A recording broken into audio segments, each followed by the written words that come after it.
स्वामी समर्थ उद्योग समूह यूट्यूब चॅनलमध्ये आपलं सहर्ष स्वागत आहे.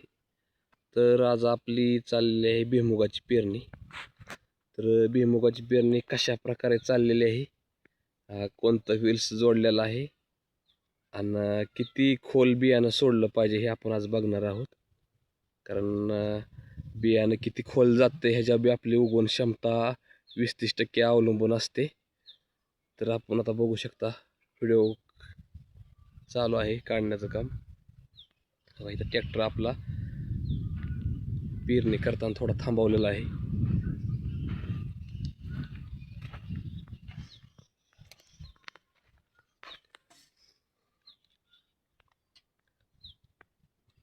तर 7 काकरीवर आपला भुईमुग पेरणीचं काम चालू आहे. 7 काकरीवर. तर आपण घेरची पट्टी जसं ब्याचा आकार दाखवा ही 7 नंबरची घेरच्या पट्टीवर आपलं म्हणजे ब्याचा आकार वेस्टर्न 55 हे बियाणं आहे. तर ही 7 नाळ आपलं सापुडा सार आहे. 7 नाळ आपण चालवले आहेत. अशा पद्धतीने बी उचललेलं आहे. तर महत्त्वाचं म्हणजे बघा, ह्याने बी उचललेलं आहे, ह्याने सोडलेलं आहे, ह्याने उचललेलं आहे. कारण हे असतानाच 2-2 बोटावर ह्यांच्या व्हील्सच्या खची आहेत. तर ड्रायव्हर भावांनो, ही जी आहे का नाही, प्रत्येक खचीत बी उचललं असं गोष्ट कुठलीच नाही. म्हणजे प्रत्येक खचीत बी उचललं पाहिजे असं काहीच नाही. कारण प्रत्येक खचीत जर बी उचललं शेंगदाणा तर तो खाली पडताना 2-2 3-3 इंचावच बी पडणार आहे. तर कुठली एखादी व्हील्स एकाडे एक बी उचलेल, एखादी व्हील्स डायरेक्ट सलग हो का. आता इथं सलग उचललेलं आहे बी हो का. 1 नंबर, ही 2, ही 3. कुठली व्हील्स सलग उचलेल, कुठलं गॅप देईल, कुठली सलग उचलेल, अशा 7 नाळ्याबरोबर भुईमुग पेरणी चालते. तर हे जी कोणतीच गोष्ट म्हणजे इश्यू मानायची नाही की ही असं प्रत्येक खचितच बी उचललं पाहिजे किंवा काय. तर ही एखादी उचलल, एखादी सोडल, एखाद्या वेळेस 3-3 खची फेल जातेले, चौथं उचलल किंवा सलग उचलल. तर ह्याचा कुठलाच इश्यू मानू नका. हा असा गिअरची पट्टी द्या, ब्याच्या आकारात व्हील्सचं काम आहे, ती उचलत राहील बी. ट्रॅक्टरचा RPM शक्यतो 13-12 ने चालू द्या.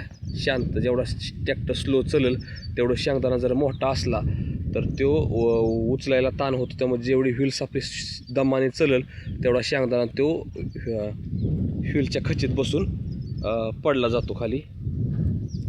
तर हा आपण वर 12चाच घेर जोडलेला आहे आणि खाली 18 दाती घेर जोडलेला आहे ह्यो.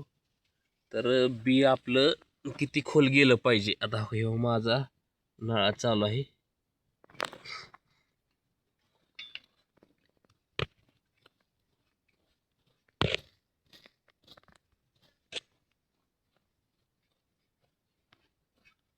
अगं इथं शेंगदाणा आहे. अगं मोजून 3 बोट ते 4 बोट शेंगदाणा आहे.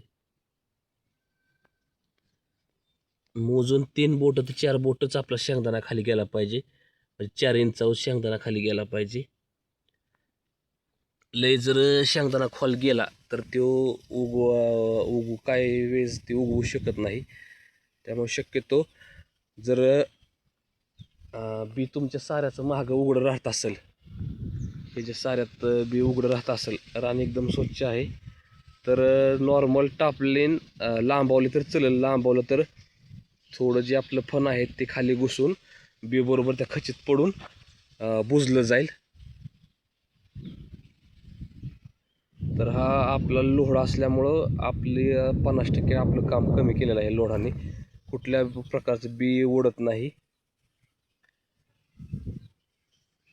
आणि त्याला कुठल्या प्रकारची घाण लागत नाही. हे लोड बघू शकता.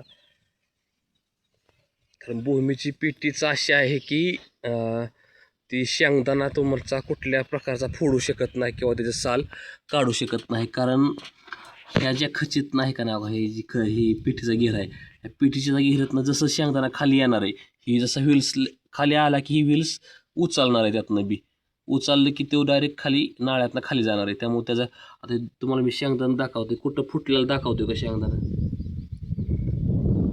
अजिबात शेंगदाणा फुटलेला नाही किंवा त्याचा टरपाल निघालेला नाही. हो का. कारण जसा वरनं खाली येईल तसा तो व्हील्सच्या ह्याच्यात खचित बसून तो खाली पडलेला दिसतोय, कुठल्याच प्रकारचं उचललेलं नाही. त्यामुळे भूमीच्या पेटीने योग्यरित्या शेंगदाणा पेरणी होती आणि छान उगवून होते. त्या उगवणीचा व्हिडिओ तुम्हाला लवकरच अपलोड करेल, कारण 1 नंबर भुईमुग टाकलेला आहेत लोकांचं, ते 1 नंबर उगवलेलं आहेत भुईमुग सगळ्यांचं. आता खुरपणे चालू आहे त्यांचा व्हिडिओ तुम्हाला मी अपलोड करेल 7 काकरीवर. तर काही जरी अडचण असेल भुईमुग पेरणीला तुमच्या कुठल्या गोष्टीची पेरणी यंत्रातली, तर मला डायरेक्ट कॉन्टॅक्ट तुम्ही करू शकता किंवा व्हॉट्सअप करू शकता. तुमच्या शंकेचं निरसन केलं जाईल. तुमचं काय अनुभव असतील ते पण शेअर करू शकता. धन्यवाद.